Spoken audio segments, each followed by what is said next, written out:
Race में जीतने वाला घोड़ा नहीं जानता कि कामयाबी क्या होती है।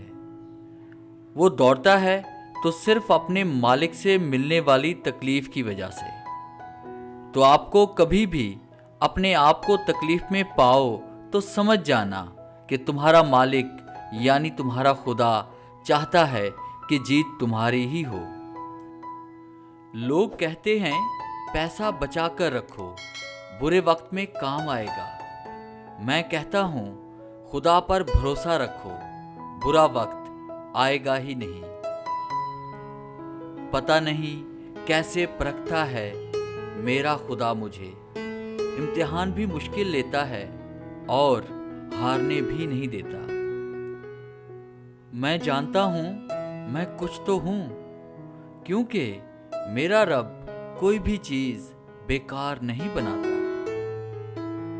खुदा का बनाया हुआ हर शख्स मुकम्मल और खूबसूरत है, बस खामी और कमी तो हमारे इखलाक और रवैयों में है।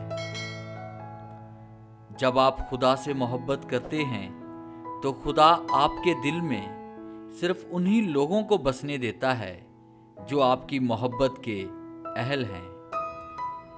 जब खुदा करम करता है तो वसीले भी बन जाते हैं और मांगने का सलीका भी आ जाता है।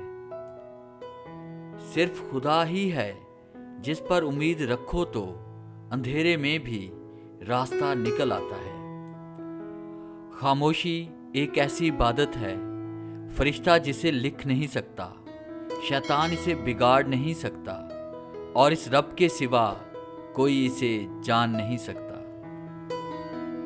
बद्दुआ सिर्फ अल्फाज नहीं होते, जिसको दुख दो उसकी आह भी बद्दुआ बन जाती है और रब बहुत इंसाफ करने वाला है। बात के अंदर की बात समझने के लिए ज़ात के अंदर की ज़ात से राब्ता होना ज़रूरी है।